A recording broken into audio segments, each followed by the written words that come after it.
Hi friends, ఈరోజు నేను కొత్తిమీర టమాటా పచ్చడి చేస్తున్నాను. ఒక గుప్పెడు కొత్తిమీర, చిన్న కట్ట కొత్తిమీర అన్నమాట.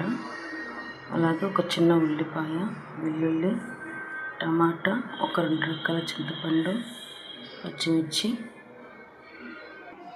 స్టవ్ ముట్టించి కడాయి పెట్టేసేసి 2 స్పూన్స్ ఆయిల్ వేసుకుని ఆయిల్ హీట్ ఎక్కింది. ఇప్పుడు ఇందులో ఉల్లిపాయలు,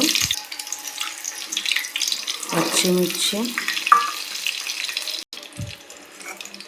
టమాటో, చింతపండు, అలాగే కొత్తిమీర, వెల్లుల్లి ఇవన్నీ వేసుకొని అన్నీ ఒక 10 to 15 minutes మగ్గించుకోవాలన్నమాట. ఆల్మోస్ట్ మగ్గిపోయినాయి. ఒక్కసారి కలిపెట్టేసేసుకొని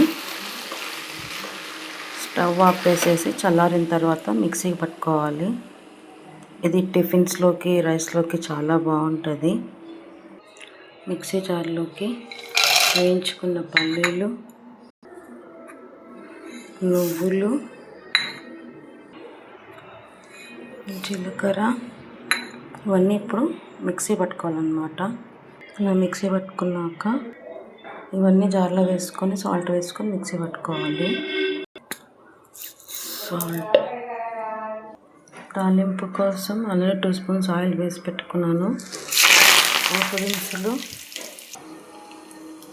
ఇంగువ కొంచెం, ఇంకా పచ్చడి యాడ్ చేసుకుందాము.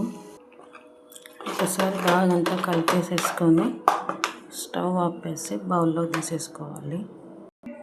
అంతే. ఇది వేడి అన్నంలో నెయ్యి వేసుకొని తిన్నామంటే టేస్ట్ చాలా బాగుంటుంది. టిఫిన్స్లో కూడా బాగుంటుంది. తప్పకుండా మీరు కూడా ట్రై చేయండి. ఈ వీడియో కనుక నచ్చట్లయితే లైక్ చేయండి, షేర్ చేయండి, సబ్స్క్రైబ్ చేసుకోండి. Please to like, share and subscribe to Teja creations. Thanks for watching. Bye.